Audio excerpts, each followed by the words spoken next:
Hello and welcome to Unacademy IAS English, a one-stop destination for the English medium civil services aspirants. A very good morning and welcome to the daily Hindu news analysis.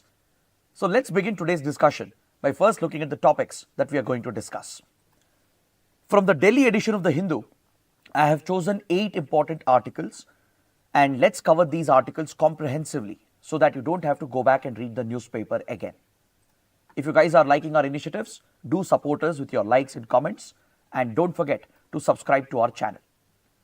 Now before we start, I have a very important announcement. For the 2026 aspirants, Unacademy IAS is launching new batches starting from October 11th. The English medium batch, the Liberty batch will also get started and you can enroll for the program at a discounted price of 24,999. This would be a comprehensive program where you get access to live and recorded classes by our top educators, and you also get prelims and mains test series with one-on-one mentorship and doubt resolution sessions as well. So if you're interested and if you want to avail a free counseling session to interact with our educators, you can register by using the link provided in the video description below. With this, let's begin the discussion. Let's look at this editorial on page number 6. This editorial deals with the PM Internship scheme, which has been recently launched by the Government of India. If you remember, in this year's union budget that was presented by the Finance Minister, the government announced a number of exciting initiatives for the country's youth in order to tackle the problem of unemployment and lack of skills amongst our youth. So one of the promises made by the government in the union budget was to roll out an internship scheme to help the unemployed youth who may not be having the right skills to get into the industry. Basically to plug the gap between the academics and the real world experience of a industry job or a corporate job. There is a need for improving the skills of our youth. Those who are struggling to find jobs, to secure them an internship, to secure them a real world experience of working in the industry, and also for those who may not have the skills to upgrade their skills and ensure that employment opportunities are created down the line. So the PM Internship scheme was one of the key promises made in the union budget. And recently, just a few days ago, the government has rolled out the scheme. A pilot project has been started to test how the scheme is going to work. Based on its success, based on the lessons learned from the pilot project, later by next year, the scheme will be scaled up. So it's very important to understand the features of the PM Internship scheme. We should also understand how it could benefit the country's youth, how it can help tackle the problem of unemployment and the lack of skills amongst our youth. And we should also understand what challenges lie ahead in order to scale this program to meet its ambitious target. Because based on this, you can expect both prelims and even mains questions. So let's start by talking about the features of the PM Internship scheme. The Government of India has announced that under this ambitious scheme, up to 1 crore youth over the next 5 years, from 2024 to 2029, will be secured internships amongst the top 500 companies of the country. So these could be manufacturing oriented industries or service based companies as well. The top 500 companies of India will be pushed by the government to offer internships to the youth of the country who are just graduating out of college or to those who are struggling to get a job due to the lack of higher education or due to the lack of skills that are required for employment in the industry. So it will address both the problems, the problem of unemployment and the problem of skill development. Because see, industry leaders have often complained that our youth who are graduating out of colleges, who are getting degrees and diplomas, even though they are fulfilling the educational needs, even though they are academically sound, theoretically sound, The complaint of the industry leaders is that these youth, they lack the skills to be employed. They don't have any real world experience, any practical experience. I'm sure many of you will agree with this, that most of your schools, colleges, universities, they've largely inculcated theoretical knowledge while they've failed to provide the real world practical experience. The fault doesn't lie with just the colleges or universities, it is the whole system which prevents our youth from getting the real world experience in the industry. So the government is trying to facilitate this process. So that's why it's one of the most ambitious programs which has a lot of potential. It can make our youth employment ready. This could be sort of an incubation program. Through this 1 year internship program, the youth who will benefit from this, 1 crore youth in the next 5 years, they will have better skills, better experience on the ground, and which will make them employable, which will make it easier for them to secure good jobs in the sectors they want, in the domains that they prefer. So this is the overall target that has been laid down under PM Internship scheme, to provide 1 crore internships in the top 500 companies, both manufacturing and service based companies, and the government will be providing the internship in association with the companies. The scheme promises 60,000 rupees per annum.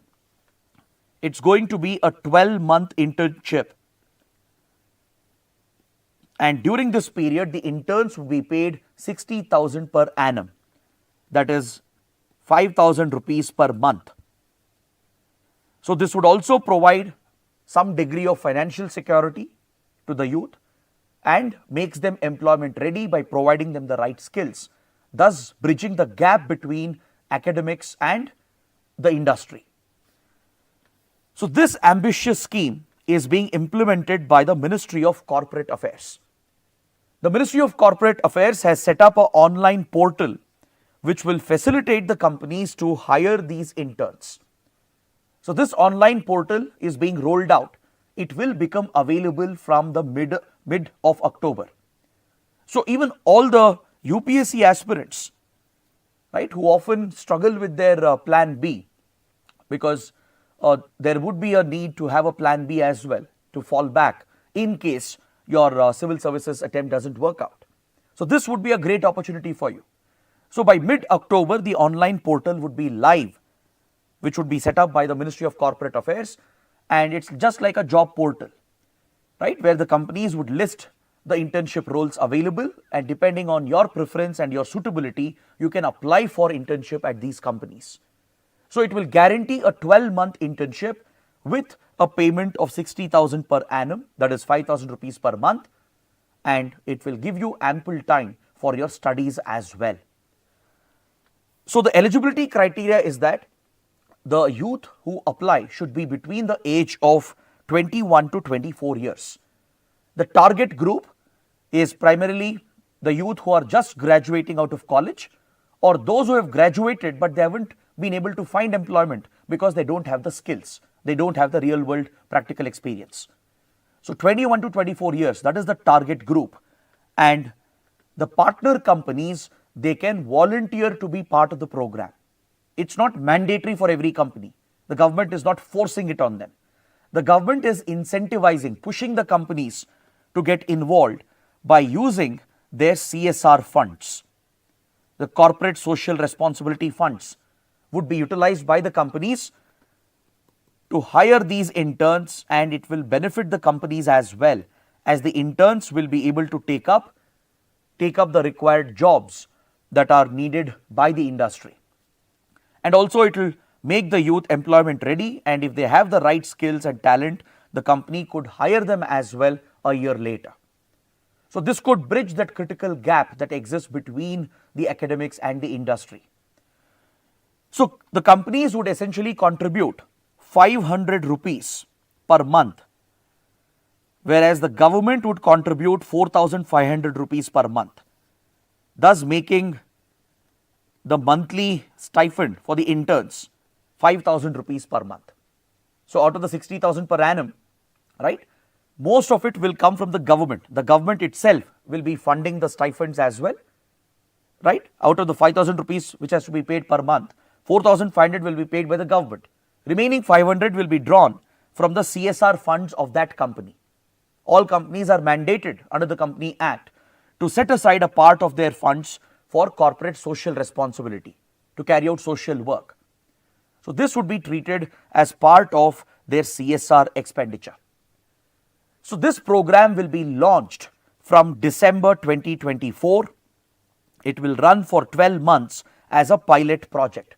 So around 1.25 lakh youth will be selected in the pilot project. Based on the success of the program and the lessons learned, it would be scaled up later up to 1 crore internships over the next 4 to 5 years. So even other institutions, could be banks or financial institutions, even they are eligible to be part of the program. If interested, if banks and financial institutions also require interns, even they can volunteer, they can approach the government and they would get listed on this portal. So all these companies which will be part of the program, they will list the opportunities on the portal, and the aspirants, the candidates, they can search on the portal and apply at least up to 5 opportunities, or 5 applications can be submitted. So this is how the government is dividing the responsibility as well. It is making the companies a key part of the implementation of this initiative, and the interns will also get a one-time grant of 6,000 rupees for other additional expenses, because the interns may have to go to other districts or other states or other cities, right? So interns will incur some expenditure in travel, in housing allowance, etc. So to account for that, a one-time grant of 6,000 is being provided for incidentals. But however, the scheme prioritizes local internship to ensure it doesn't cause any hardship to the employable youth. The preference will be that within the same city or district, or if possible nearby, and worst case scenario within the same state, so that the candidate need not move out of the state or move to another city or district.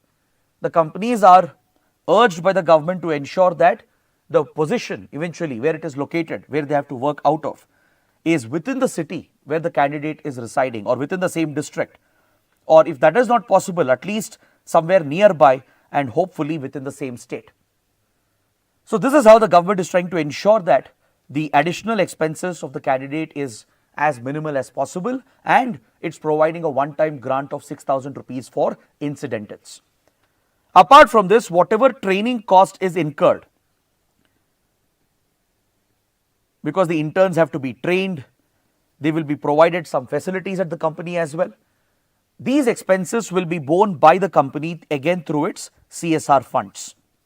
So this is again a cost to the company.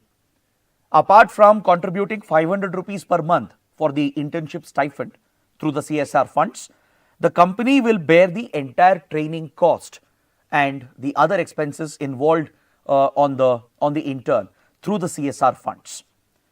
Apart from this, the government is promising a insurance coverage.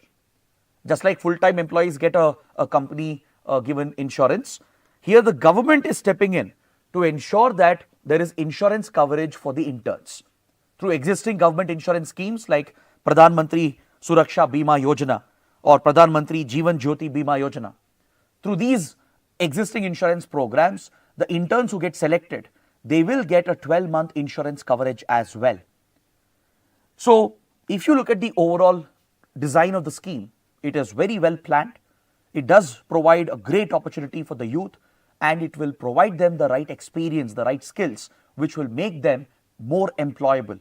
It will make them better suited for the industry when they look out for jobs after 1 year of internship. So this is the potential of the program. It definitely has potential to address the unemployment in the country, provide financial security to the unemployed youth, provide the right skills and experience to the youth who are not employable, and ensure that they become ready for the industry in 1 year's time of completing the internship. So candidates have to just enroll on this portal. You just have to open an account once the portal is live in another couple of weeks, and you need a basic education criteria which is prescribed under the scheme. Either the candidate should be a graduate or should be a diploma holder. After passing high school, higher secondary, they should at least possess a certificate from ITIs with a diploma stating that they have the basic industrial training, and even graduates across different streams and domains can apply. So now on the portal, you will see different companies, manufacturing industries, service-based companies, maybe even banks and financial institutions. So depending on your preference, depending on your expertise and interest, you can opt for few companies and apply for 5 opportunities. You basically create a profile on the portal, like a resume, as you do on LinkedIn and other job portals, and apply for 5 companies and you get shortlisted. Of course, there will be an interview round, and once selected, this would be a 1-year paid internship with insurance coverage, and the best part is the youth will get real world experience. So definitely the scheme is praiseworthy. It has lot of good features which can help tackle the challenges of unemployment, lack of skills amongst the youth, and also financial insecurity of the unemployable youth. So with one scheme, we can tackle multiple challenges facing the economy and facing our young population. But however, there are some hurdles. There will be some challenges in the implementation. That is what you need to know in order to answer a mains question. See, I explained all the features because that could be important for a prelims question. There could be a factual prelims question asked on this. But to answer a mains question, you need to be able to analyze and figure out the benefits and the possible shortcomings. So we have understood the opportunities, the benefits of this scheme. Now let's take a look at the possible hurdles and challenges. See, one big challenge would be to ensure that the pilot project is a success, and we need to draw lessons from the pilot project itself. Because see, it's not easy to provide internship to 1 crore young population. Before we aim for the ambitious target, the scheme is being implemented at a smaller level just for 1.25 lakh youth for the next 1 year. So this would be like an experiment, right? So if the government monitors the implementation well, draws lessons from the implementation, evaluates the success and the shortcomings, then we could implement this in the full-scale program that will roll out from next year. Only from December 2025, the full-fledged program will roll out. So right now what the government is launching from this December is just a pilot project aiming to provide internship to 1.25 lakh youth in the country. Now this pilot project itself could face many challenges, because first of all, companies need to show the interest, because apart from accounting for CSR expenditure, there is no other incentive for the company. But of course, it will solve a problem for the companies as well. At least a few basic roles can be fulfilled by hiring the interns. This could save the cost as well for the companies. Instead of hiring a full-time employee for certain basic roles, instead they can hire the interns at a much lower cost, reducing the expenditure of the company, which is good for them. At the same time, the interns will gain the skills, they'll gain the real world experience. They'll almost be doing the job of a full-time employee, right? Giving them the best possible exposure in the industry. So it's a win-win situation. But apart from that, there is no specific incentive for the companies. So it's not clear whether companies would show interest, especially the top 500 companies. The other challenge would be the location of the internship. I told you that the government is trying to ensure that candidates get internship within the same city or district, and if possible, in a worst case scenario, at least somewhere nearby and within the same state. But this may not be again feasible, because companies' decision about locating an employee, right, it's purely driven by the business motive or the business interest. So it might be very hard for the companies to locate the candidates in their same city, in their own district, or somewhere nearby, or even within that state. Because please understand, within India, there is a lot of regional divide. If you look at our industrialization, there are only few states where all the major industries and companies are located. There are many states which have the highest number of unemployed youth. They don't have the right industries and companies. So this feature may not work, and it could even lead to regional disparity within the scheme. There are around 5 states in the country which are considered the most industrialized. For example, Tamil Nadu, Karnataka, Maharashtra, Gujarat, etc. This is where most of the industries and companies are concentrated. This is where more job opportunities are present.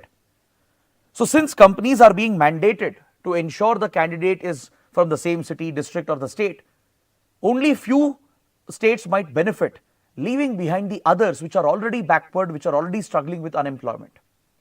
For example, you look at Bihar or even Uttar Pradesh. For any government job offer, this is where we get the maximum applicants from. And this is where we have very minimal industrialization, and as a result, the unemployed youth are much higher in numbers. That is what leads to the large scale migration of the youth from certain states to other industrialized states. So if the internship scheme is pushing the companies to ensure the candidate is from the same city or district or the state, only the industrialized states might benefit.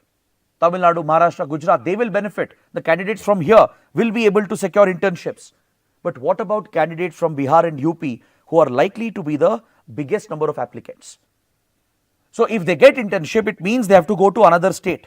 They'll have to go to Maharashtra or Gujarat or Karnataka to take up the internship, which will increase their cost, their living expenses, and it could make the scheme unattractive for the youth. So this is a very practical problem that is present. Either it will end up increasing the regional divisions present, or it will increase the cost on the intern. So this is something the government has to figure out. So through the pilot project, which is run like an experiment, the government has to draw lessons and ensure that we address all the shortcomings in the full-fledged program that will launch from next year onwards. Then other than that, the government should also insist that the companies should provide digital and soft skills as well, which is very, very essential in today's world. The companies should not just provide the job related skills. Let's say in few industries and factories focused on manufacturing, ITI diplomas are hired as interns. They shouldn't simply be given the manual job, right? Apart from that, they should be trained in digital and soft skills as well, which is very, very essential in today's modern economy. So companies have to take that ownership. So it's not clear whether companies would do that, because this would mean the cost for the company will increase. But ideally, they should do that to prepare the youth so that they are job ready, they are employable in the future. And eventually, the success of the scheme will depend on whether these interns will be able to secure full-time jobs after completing the internship. It's not just about the 12-month internship, it's about what happens after that. If the scheme is a success, then ideally the candidate should have learned the right skills over a period of 12 months. And after that, when they apply for jobs in the job market, they should be able to land a good job that they desire, that they want. That is the true mark of success of this program. So we need to wait and watch how the scheme will be implemented, and the government should closely monitor the implementation for the next 12 months so that we draw the lessons, address the shortcomings, and then scale it up to reach 1 crore youth in the country by 2029. So that is what we learned from this important editorial. Now please take up a practice question. The PM Internship scheme has great potential to make India's youth job ready and tackle the problem of unemployment. But the pilot project needs careful monitoring before it is scaled. Evaluate. So a direct question based on what we have discussed. So you can start out by talking about the features of PM Internship scheme, explain its potential, point out how it can bridge the gap between our academic institutions and the industry, how it can make our youth job ready and tackle the problem of unemployment and lack of skills. This is what you discuss in the introduction in the first part of the body. And then you point out the challenges in the implementation in the second part of the body, the hurdles. Point out that we should draw lessons from the pilot project by monitoring it, and then we should scale the project. and then conclude by maybe presenting some data, right? Even in the introduction, you can present some data regarding how India's youth are struggling to find jobs, how industry leaders often complain that Indian youth are not employable, even though they have good education, good technical skills. They are not employable because they don't have the real world practical experience. So regarding this, try to plug in some data either in the introduction or the conclusion and then end the answer. Now let's look at a very interesting and a very important column on page number 8. This article is related to the ongoing civil war in Sudan. Over the last 1.5 years, this African country of Sudan has been devastated by an ongoing civil war. Some of you might think, why is this topic relevant for us? Trust me, the topic is very important because UPSC has asked several questions on similar topics, especially in prelims. There have been map-based questions on war zones and refugee camps. We have got map-based geography questions, places in news questions essentially, based on conflict zones or cities and locations that were in the news because of a war or a conflict or a civil war, and also locations that were in the news because they are refugee camps. And also don't forget, the civil war in Sudan had a direct impact on India. India was directly affected when the civil war broke out last year. So the topic becomes very relevant.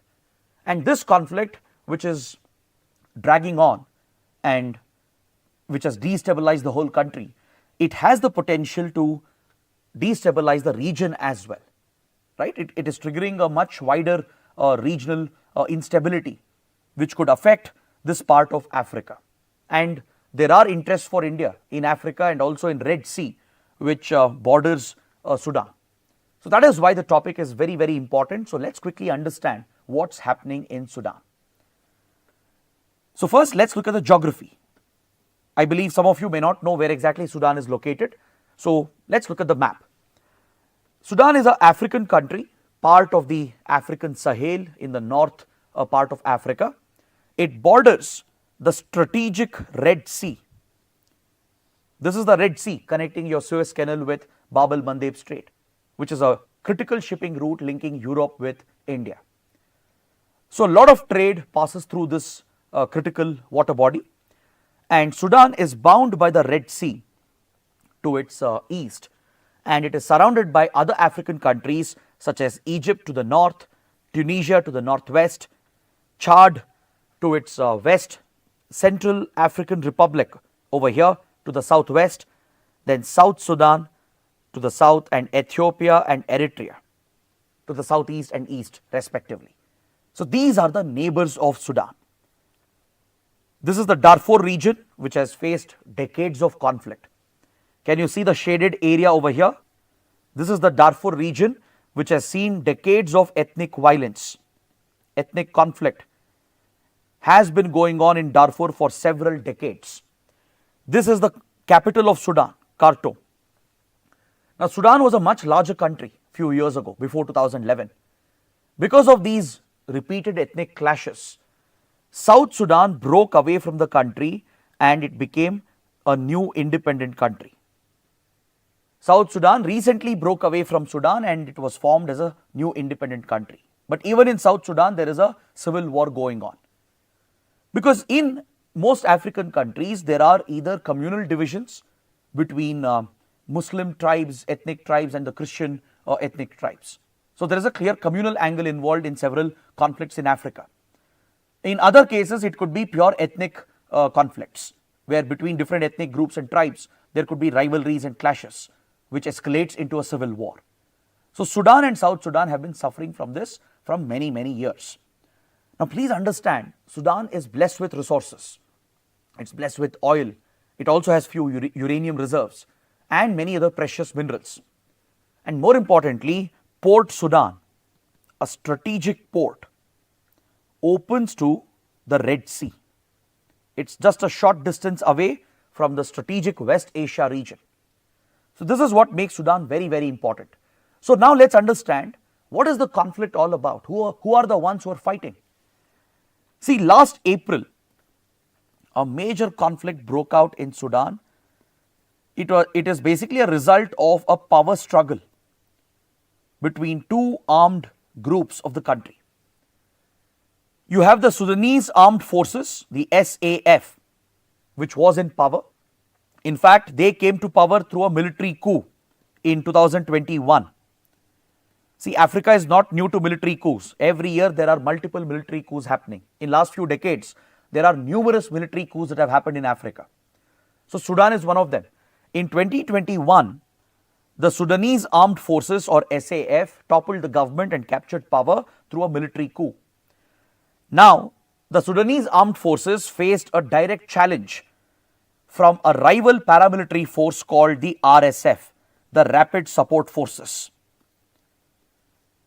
It's a paramilitary force in Sudan, right, which has been power hungry. So the RSF has challenged the control of SAF on the Sudan's government, and it is this power struggle which led to the breakout of the conflict. In fact, this power struggle is between the leaders of SAF and RSF.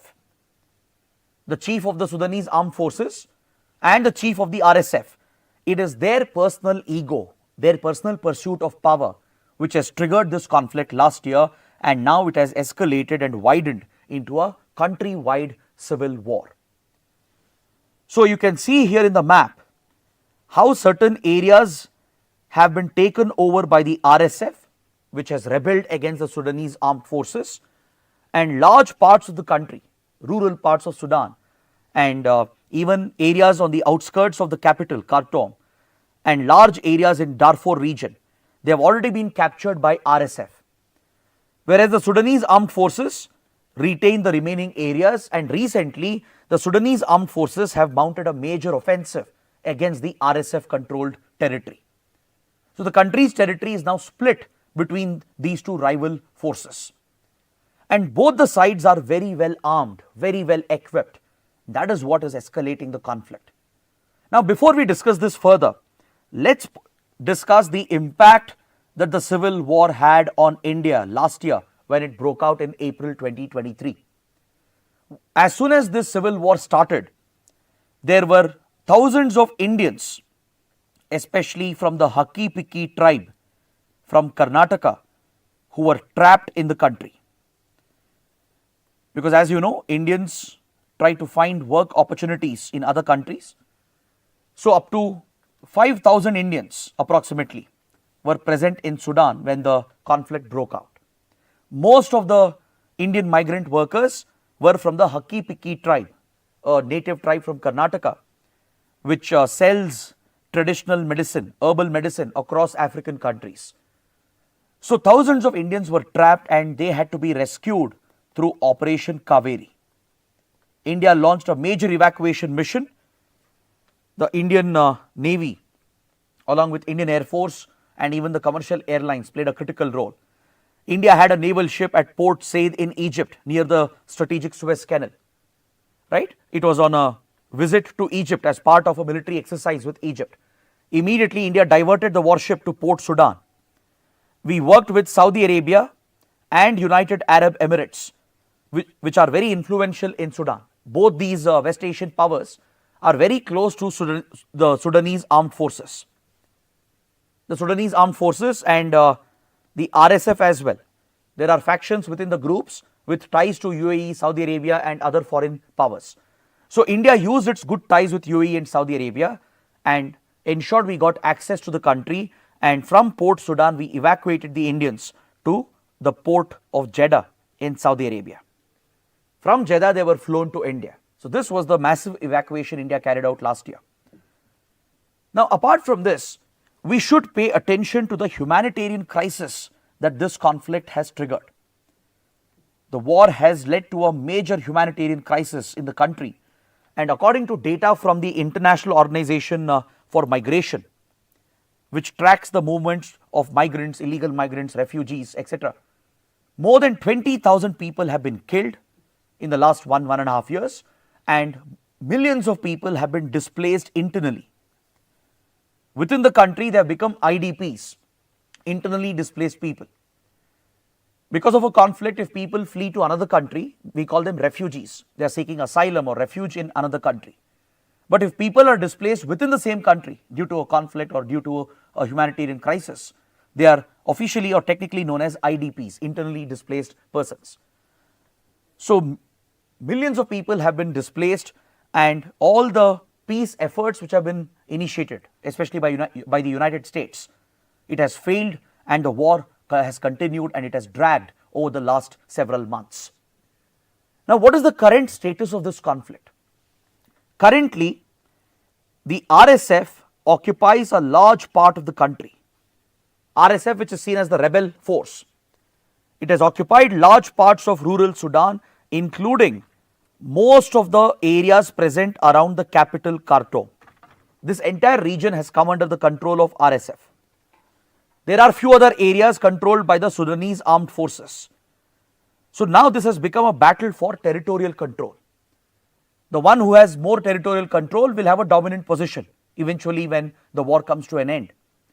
Apart from this, the war has triggered the ethnic tensions, the religious tensions present in the country. See, initially it began as just a power struggle, a power rivalry between two armed forces and two egoistic leaders of these armed forces.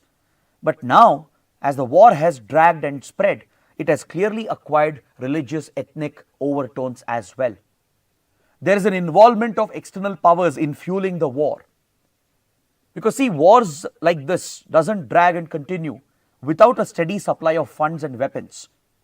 Today, these forces are using advanced weapons as well, including armed drones and very good ammunition, including anti-tank missiles, advanced rockets, precise guided rockets also have been used by these forces, which means there is someone from the outside funding them, fueling them, supplying the latest arms and weapons, which is basically leading to the continuation of this conflict. So we need to understand who are these external players involved, which other countries or which other actors are involved who are benefiting from this conflict, and what is the humanitarian tragedy caused by this conflict. What would be the consequences of this? See, Sudan was already a poor country where there is massive hunger, poverty, malnutrition. So the problem has only aggravated. Massive famines have broken out. In fact, the United Nations recently declared a famine in the Zamzam camp, refugee camp in North Darfur. There is a critical shortage of food, and the food insecurity is spreading across the country. According to data from the UN, more than half of the country is suffering from food insecurity, alarming levels of food insecurity.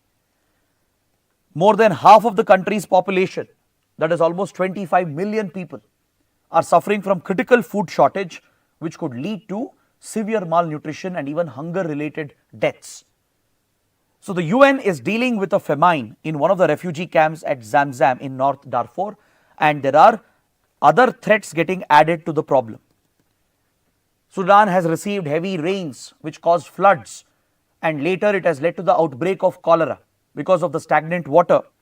Waterborne diseases like cholera is spreading, and the outbreaks are killing a lot of people, especially young children who are malnourished.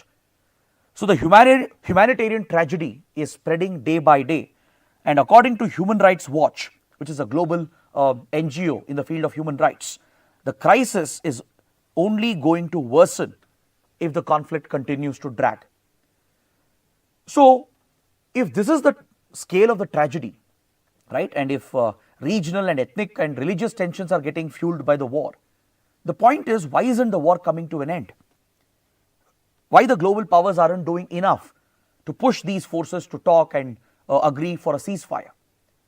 See, the thing about war is that it's always about business and geopolitics.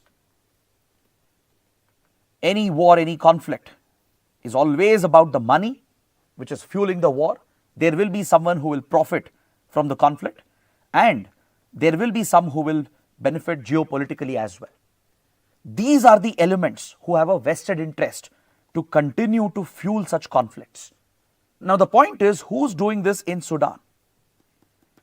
That's what you need to understand, and it's a very important discussion. If you look at the RSF, the Rapid Support Forces, which initially triggered the civil war and led the rebellion against the Sudanese armed forces, they are aligned with the Arab powers. The RSF projects itself as an Arab militia. Previously, it was known as Janjaweed. This was the former name of RSF. It was called Janjaweed, an Arab militia force in Sudan, with very close ties with United Arab Emirates and allegedly with a private militia called the Wagner Group. It was previously called the Wagner Group. Now it has been disbanded and restructured. The Wagner Group is a private militia which was very close to Russian President Vladimir Putin. Wagner Group has worked for Russian armed forces and Russian intelligence in multiple countries, including in the Ukraine conflict. In multiple African countries, Wagner Group private mercenaries have been deployed on behalf of Russian intelligence agencies and armed forces. So Russia has been fighting covert wars around the world by using private mercenaries of the Wagner Group. But recently, during the Ukraine conflict, the chief of Wagner Group rebelled against Putin, and eventually he died in a mysterious circumstance. His aircraft crashed and the chief of Wagner Group is dead. Now the group has been disbanded, but it has been restructured into a new private militia. So there are members, mercenary fighters of Wagner Group, which are involved in this conflict. United Arab Emirates is allegedly involved. As an Arab power, it is supporting the RSF according to the allegations. And also, if you track the weapons which are being found, the kind of armory and weapons which are being used in the conflict, they're all manufactured in China, Iran, Russia, and some are coming from UAE and even from Serbia. So this axis of Russia, Iran, China with UAE are allegedly involved in fueling the conflict.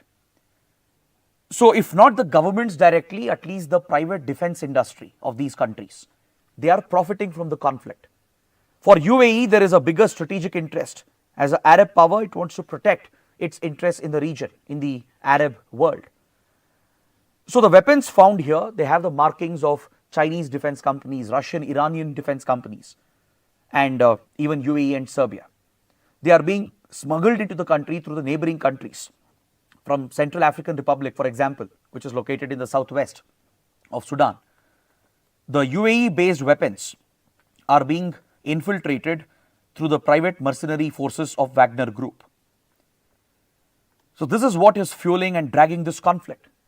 As long as these forces have a steady supply of arms and funds, the war will definitely escalate and drag.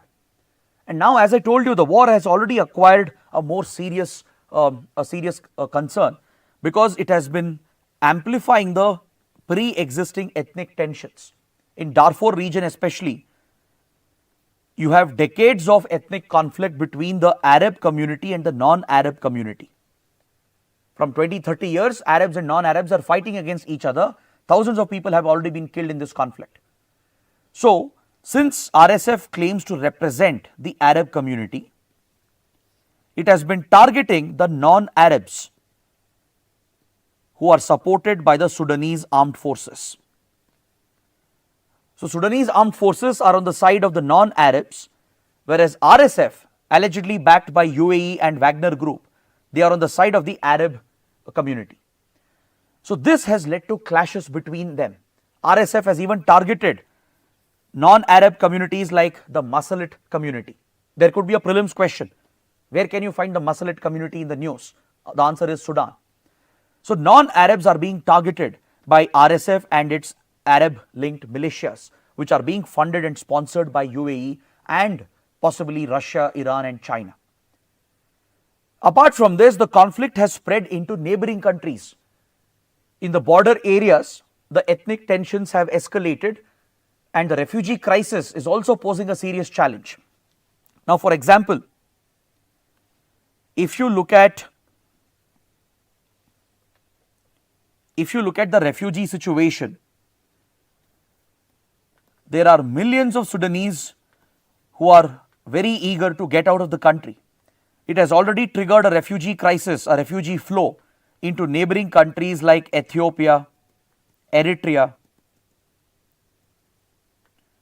and even to Central African Republic, South Sudan, into all these nearby regions, there has been a massive flow of refugees.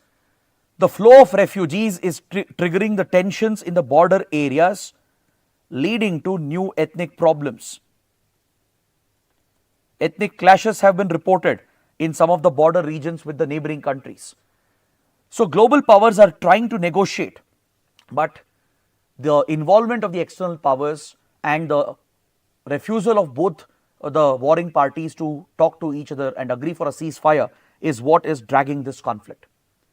The United States has a direct interest to end the war as soon as possible, right? Because there is a Russian involvement, there is a possible Iranian-Chinese involvement, which clearly goes against American interests. So the United States is working with United Nations, even African Union and European Union and other stakeholders to push both the parties to talk to each other and agree for a ceasefire. In fact, many attempts have been made even during the recent UN General Assembly summit. Attempts were made by the US to lead a peace initiative. But these efforts have fallen apart, and even Egypt started an initiative at the Arab League. Through the Arab League, which is a regional group of the Arab countries, Egypt proposed a peace plan to ensure there is a ceasefire, but none of these peace efforts have succeeded because there are external powers involved in fueling the war. They want the war to continue, and both the SAF and RSF are unwilling to surrender. They are using the talks as an opportunity to increase the territorial control, and they are occupying more and more territory. So this has created an unprecedented crisis in Sudan and in the region, because there are serious regional implications. This not only affects Sudan and the countries involved, it affects the whole region, it affects Indian interests as well. The huge refugee crisis now threatens Europe as well. Europe is already dealing with a huge refugee burden and the burden of illegal migration. Because of all the conflicts and the poverty in Africa and West Asia, refugees are fleeing towards Europe, taking the risky sea route by crossing the Mediterranean. Recently, more than a dozen Sudanese refugees died, unfortunately, when their boat capsized in the Mediterranean along the Tunisia-Italy route. All these refugees and illegal migrants, right, they move from North Africa, West Asia towards Mediterranean, from Portugal to Spain to Italy to Greece and Cyprus. Then they try to enter Europe, and then they seek refuge in other European countries, from France to Netherlands to the Scandinavian countries. So many countries are dealing with a massive refugee problem already. It has even divided European society, European politics. In fact, this is one of the reasons why far right-wing extremism is on the increase in Europe. Those who oppose immigration, those who have an anti-immigration approach in European countries, right? Those political parties as well, the far right-wing parties, are seeing a major resurgence in recent elections. Even parties aligned with Nazism, neo-Nazism, parties aligned with right-wing extremism, calling for violence against migrants and refugees. Such parties are gaining more support and traction, winning votes and dominating the politics in Europe because of the anti-immigration trend which has developed in European societies. So this could only further aggravate the rise of right-wing extremism, which could be a very serious concern. So in neighboring countries like Chad, Ethiopia, Eritrea, South Sudan, there are new clashes which are being reported. Because of the flow of the refugees, fresh clashes have broken out in the border areas such as the Abyei region. In fact, this region has already come in a UPSC Prelims question. This is a conflict zone. We have an ethnic conflict going on here between Sudan and South Sudan.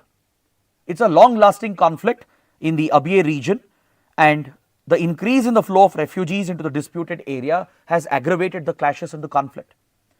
Then can you see the Al-Fashaga region between Sudan and Ethiopia? This is another conflict hit area between the Sudanese and the Ethiopian ethnic groups present here. In fact, the Tigray region of Ethiopia went through several years of conflict, and recently it was brought to an end. But in the Al-Fashaga region, you have multiple refugee camps present here, and the refugees flowing in from Sudan are clashing with the ethnic tribes of Ethiopia present in this region. This is a fight about land, about agriculture, right? So this clash in Abyei region bordering Sudan and South Sudan, and Al Fashaga region bordering Sudan and Ethiopia. They are frequently in the news. UPSC can give you a map based question in prelims. Right, the Abyei region has already come as a question. There might be a repeat question because of late UPSC has been repeating certain topics, or the Al Fashaga region. That's why I've given the maps as well, so you're familiar with these locations. So kindly make a note of this. So what's next? What will happen next? There has to be peace, there has to be ceasefire. The US is working with some of its allies. Saudi Arabia has also stepped in, because don't forget, Saudi Arabia is a maritime neighbor of Sudan. Whatever happens along the Red Sea will spill over and affect Saudi Arabia as well. Saudi Arabia is working with UAE to ensure the conflict comes to an end as soon as possible. So since they are both American allies, there is a possibility that the conflict might be resolved with the American intervention.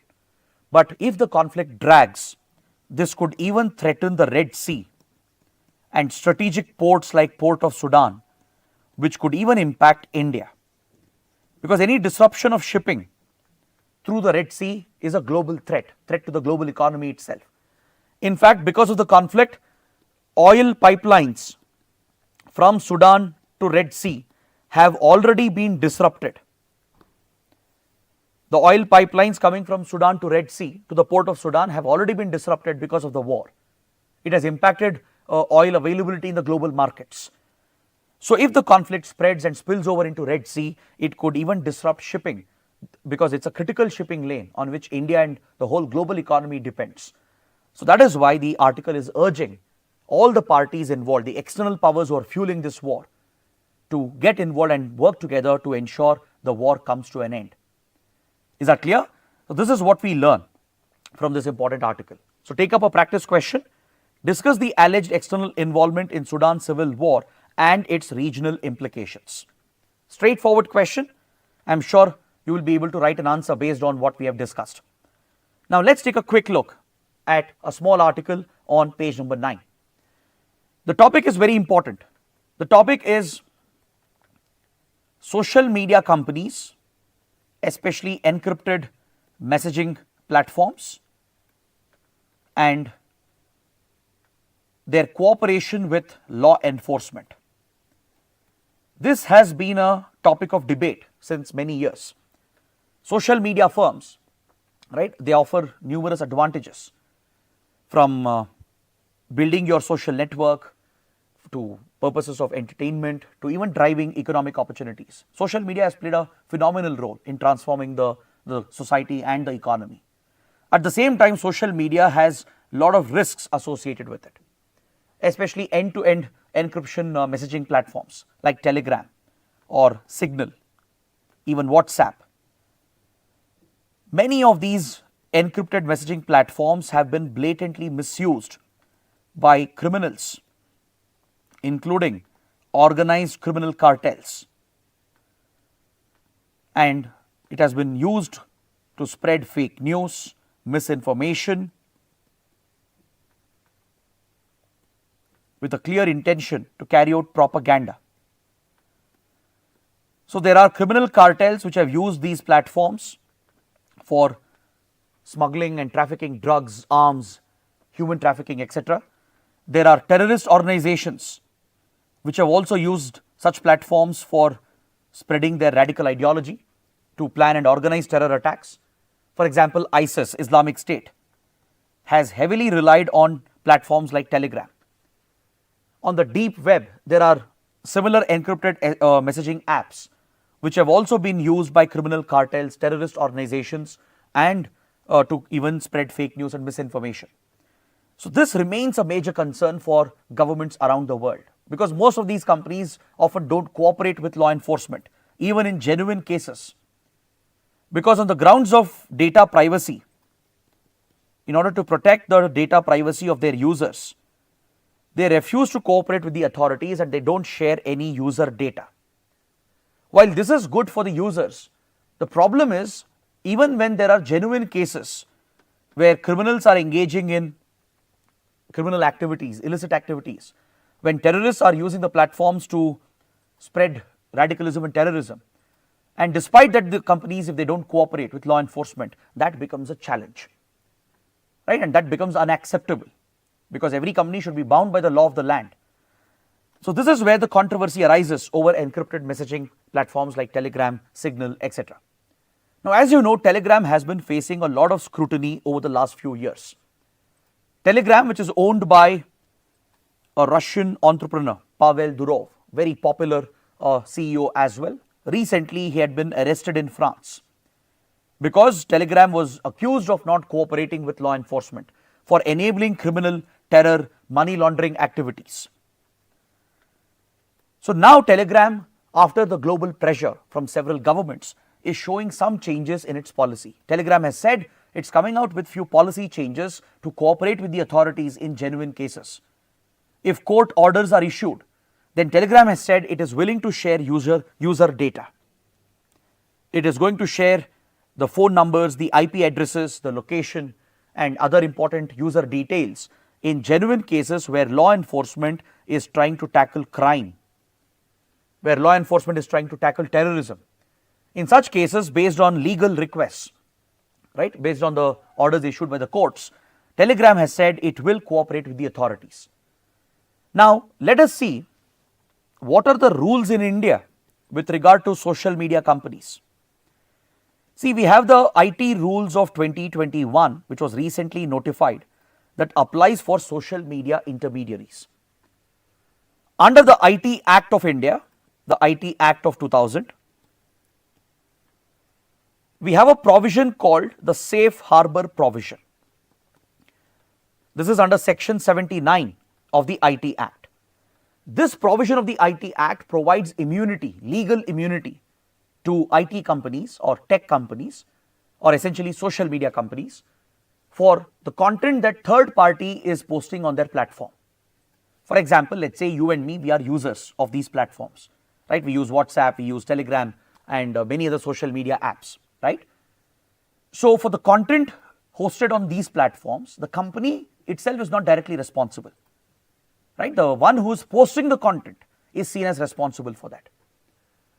But if you hold the company liable for third party content, then these companies may hesitate to operate in the market. If they face legal consequences because of illicit content posted by the user, companies would hesitate to function in the country. So to facilitate these companies to operate in India, to give them a free operating environment, we had provided a safe harbor provision. Under Section 79 of IT Act, these companies were not liable. They were not legally liable. They had legal immunity for content posted by third parties. But now with the new IT rules, all these companies are made accountable. If there is illicit content, objectionable content, if crime is being committed through the platform, or if the companies are not cooperating with the authorities in genuine cases, right, then the government reserves the right to withdraw the safe harbor provision.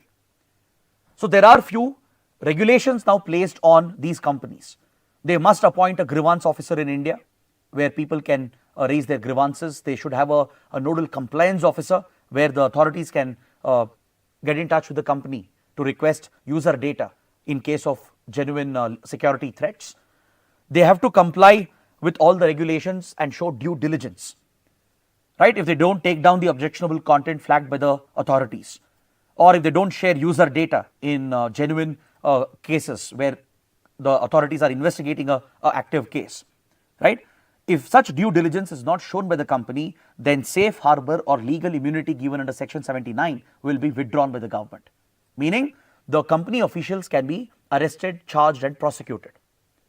The company officials present in the country, the grievance officer, the compliance officers, they can be charged and arrested, including the senior management. This is how France arrested Pavel Durov recently. So in India, we do have such stringent provisions today, but the problem is that the IT rules says that as long as the company is showing diligence and willingness to cooperate, they are not liable for the content. Now, for example, there might be an objectionable content placed on the platform. If the company is showing willingness to work with the government will still provide safe harbor provision, even if the content remains on the platform. even if objectionable content is circulating on the platform, if the company is just cooperating with the authorities, that is enough to enjoy the benefits of safe harbor. This is a weaker provision compared to other countries. In other countries, if you look at the laws even in Europe, no such immunity will be provided if the company is not taking down such content on its own. This is one concern being flagged by this article. In India, IT rules has provided for strict enforcement. It has provided for strict regulation of these companies. But problem is they only have to show diligence. They just have to show the cooperation with the authorities. They have no legal obligation as such to act on their own to take down the illegal content. Of course, companies are proactively working towards this, but the legal gap that exists is something that is being highlighted in this article. The government can order the company to take down the content. So only if government orders and then company takes it down, it is basically seen that the company is complying with the government. It's willing to work with the government. What if the government is not able to spot and flag all the objectionable content? The company should do this on its own as well. Even in such cases, it should face legal liability. That is the argument of the writers. But however, there is a counter argument. I would like to go beyond the article here, because the article is only talking about one side of the perspective. What if the governments misuse these extraordinary powers? In fact, there's already concern about IT rules that it could be misused. Government could misuse these powers to threaten the social media companies to give up information of the users that could compromise their right to privacy, which is a fundamental right. Government could misuse the power to cripple dissidents, critics and opposition and their voice to raise against the government. So that is a breach of your fundamental rights under Article 19, under Article 21. So there are concerns about IT rules, but you should also know the other side of the argument as well. Now let's look at a couple of small articles as we head towards the prelim section. On page 10, we have an article related to India-Maldives relationship. As you all know, India-Maldives have recently had a tense relationship because the new president elected last year, Muizzu, he took several steps against India, spoke against India, which showed the anti-India approach of the new government. In fact, Mohammad Muizzu won the last year election based on his anti-India campaign. He led a campaign called India Out. He promised to the voters in Maldives that if he is elected to power, he would push Indian military presence out of the country. India has donated few military equipment which is maintained, operated by Indian military troops stationed in Maldives. So Muizzu had opposed the Indian military presence and led a India Out campaign. As soon as he came to power, he ordered India to remove the troops and the equipment, and India did oblige eventually. We have removed the military troops and replaced them with civilian personnel to maintain the military equipment. Other than that, Muizzu and his government, they took a very hostile position against India. Muizzu visited other countries like Turkey, China, got closer to Pakistan, which has always been problematic for India. The rising Chinese and Pakistani influence with the new outreach to Turkey, which has also been hostile against India, was seen as a problem for India. And after PM Modi visited Lakshadweep Islands to promote island tourism, it led to an unnecessary backlash from Maldives, where Maldivian ministers targeted the Prime Minister and Indians, leading to a social media boycott of Maldives.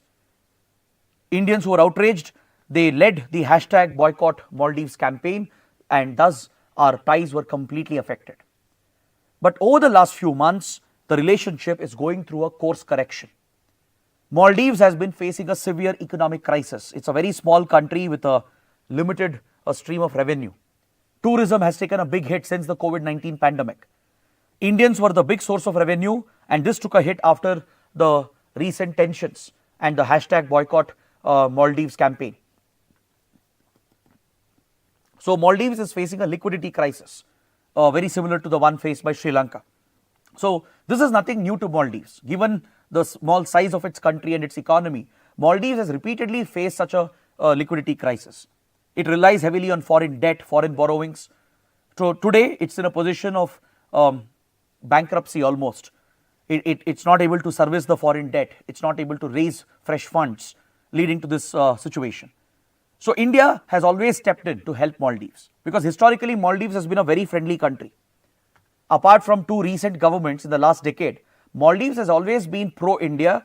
We have had very good leaders and governments which has been taking a pro-India approach. In fact, they have a policy called India First policy, meaning they give first priority to India. But it's only under Mohammad Muizzu and his mentor, Yamin Gayoom, that our relations have been affected. So, the whole country or the people don't take the blame for this. Maldivians are in general very receptive of India, very friendly towards India, and we historically have a very good relationship. It's only these political leaders, Yamin Gayoom, the former president, and Mohammad Muizzu, the current president, who have taken this anti-India approach. So now India has reached out to Maldives as well to correct the course in the relationship. As Maldives face the economic crisis, Dr. Jaishankar, India's foreign minister, visited the country just a few months ago and has promised full financial support, economic support to the country, because historically India has been giving this economic support to Maldives. So this outreach by the Modi government is in line with our Sagar doctrine and neighborhood first policy. India is protecting its neighboring countries and the Indian Ocean countries as per the commitments we have made under Sagar and neighborhood first policy. So now Mohammad Muizzu is visiting India. That's why the topic is in news. So this would be a very important visit. Mohammad Muizzu would interact with Prime Minister Modi as well. So we will continue to track this development. So India has promised all possible support, including restructuring of existing loans, deferment of the repayment of the loans, and a currency swap arrangement, so Maldives can overcome this crisis. So Mohammad Muizzu has become more moderate and he has also reached out to India. In fact, recently he attended Prime Minister Modi's swearing in ceremony. So from last 4-5 months, we are seeing a course correction where India and Maldives are correcting the problems and the tensions and re-establishing the close relations between the two countries. So let's follow this visit closely and let's see what are the key developments that come out of it. Now let's look at the prelim section, a few small articles, and then we'll end the class for today. On page 10, we have an article related to Indian Air Force. The Indian Air Force is looking to procure a dozen AWOCs, which are seen as force multipliers. See, today the battlefield has become a network-centric battlefield, where all the assets on the ground in a war is connected with the base station and the headquarters and the command station. So be it the battle tanks on the ground, or be it the fighter jets in the air, or naval ships and submarines in the sea, all these military assets on the field are in turn networked and connected with the command center and the headquarters. So we are basically fighting a network-centric war. So in such a warfare environment, especially in the air, where multiple aerial assets could be deployed in the same war zone, it is crucial to have complete oversight of the airspace around you, especially when an aerial dogfight is taking place or when air defense operations are being carried out. It's very, very critical to monitor the airspace and communicate the information in real time to all the stakeholders. This is where a system called AWOCS plays a critical role, right, in an actual battle, in an aerial dogfight. AWOCS stands for Airborne Early Warning and Command Control System. It is seen as a force multiplier. It's basically a network of radars mounted on a transport plane. It's like a mobile radar station. See, generally radars for air defense, right, and even for offensive operations are installed on the ground, right, which scan the airspace for incoming aerial threats. But imagine having a flying mobile radar mounted on a plane. This essentially is your AWOCS. So India already uses the Falcon from Israel. The Falcon AWOCS is an Israeli AWOCS system mounted on the Embraer jets, which have been procured by the Indian Air Force. We also have an indigenous AWOCS system called Netra, developed by DRDO. The DRDO has indigenously developed an AWOCS system as well called Netra, which is mounted on the IL-76 aircraft. So these transport planes, when mounted with the AWOCS system on top of it, it will act as a mobile command station. It will scan the entire airspace around it, identify the friendly fighter jets and the planes and the enemy planes and jets. it will relay the information not just to the pilots but also to the ground station and the command headquarters and the service headquarters as well. This is what truly enables a network-centric environment. In fact, during the recent Balkot airstrikes, when India retaliated after Pulwama attacks, the AVOC systems played a critical role, not just in the offensive operation when we struck at Balkot, but also when India defended against the Pakistani intrusion the next day. So the Indian Mirage fighter jets, which breached into Pakistani airspace, and the Sukhois which were defending the Indian airspace, they were all guided, they were all being informed in real time by these AVOC systems, the Falcon and Netra AVOC systems. So they play a critical role in today's warfare environment. So Indian Air Force is looking to procure a dozen more, and it is in touch with DRDO as well for indigenous procurement and maybe with foreign vendors as well. Next, a very important development for UPSC aspirants. The Railway Management Service, IRMS, which has been a little controversial with regard to the recruitment process. There has been a lot of confusion surrounding it. The government has finally clarified. The government has clarified that IRMS recruitment will continue under UPSC. See, we had several railway related services in the civil services exam and also in the engineering services exam. I am sure many of you are aware of it. Be it in the civil services exam that you guys are preparing for, or even in the engineering services exam. There were a set of roles for Indian Railways. So many committees in the past have recommended a reform of the railway recruitment, and they had recommended that these services, which are split between civil and engineering services, should be unified and brought under Indian Railway Management Service, IRMS, which was a new cadre that was created, a new service that was created. Many committees like the Prakash Tandon Committee, Rakesh Mohan Committee, Sam Pitroda Committee, and more recently the Vivek Debroy Committee. They have repeatedly recommended over the 3 decades to unify these services and allow UPSC to conduct the exams for these services. In fact, in 2019, the Government of India brought IRMS under the Civil Services and Engineering Services exam, which means the vacancies under Civil Services exam went up. But because of the confusion, the lack of policy clarity from the railways, the IRMS was detached from the UPSC exams. The railways continued with its old method of recruitment, and it basically did a U-turn on the policy. But now the government has brought back the previous policy, and it has confirmed that recruitment for IRMS will happen through UPSC exams, which includes your civil services exam and engineering services exam. So it means you will see a jump in the vacancies available, as up to 150 positions of IRMS will come under these exams. So that is an important development. Next, on page 12, we have an article referring to digital arrest. So let's quickly understand what is digital arrest. The CBI and ED have informed the public that they don't arrest people virtually or digitally. This is essentially a scam, a fraud, which is being committed, and many people have fallen victim. Many people have lost lakhs of rupees, crores of rupees because of this new age cyber fraud or scam which is being committed. I am sure many of you are getting these fake calls from international numbers or through WhatsApp, through various other platforms, informing you that a parcel headed to your home has been detained by customs as it had drugs and explosives in it. Or you get a call saying that your bank account has been used in money laundering, right? And on the other side, they show the so-called officers from CBI, ED, Police, etc. They even set up these fake police stations. They wear these fake uniforms.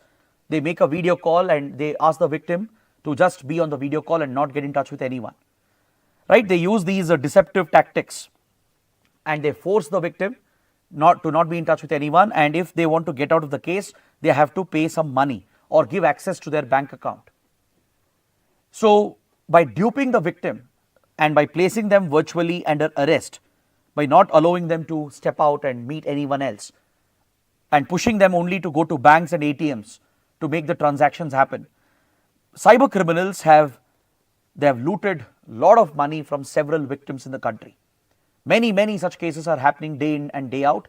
So it only needs awareness, better awareness amongst the public to prevent this. The moment you get these fake calls saying I'm from FedEx, or even sometimes it's a IVRS call to make it more believable.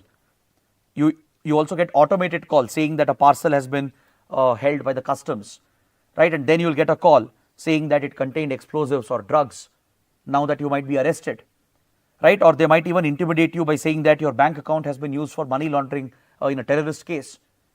And they say that you are under arrest, you can't meet anyone, and we need to verify your bank details. You need to give us the details, or you need to make transfers to see whether there is no money laundering involved. This is pure lies, and it's a scam, and many people fall for it. So CBI, ED and authorities are clarifying that we never arrest anyone digitally or virtually. If they want to arrest, they'll come directly to the place of your residence, right? So this is awareness initiative by the law enforcement authorities to let people know that they never arrest anyone virtually. So that is what you need to know. That is the concept of digital arrest, which has become a new cyber security threat. Coming to the last article, on page 14, the Quds force of IRGC is in the news. The Quds force is an elite special force of IRGC of Iran. IRGC stands for Iran Revolutionary Guard Corps, the paramilitary force of Iran, which is involved in intelligence operations, in special covert operations of Iran.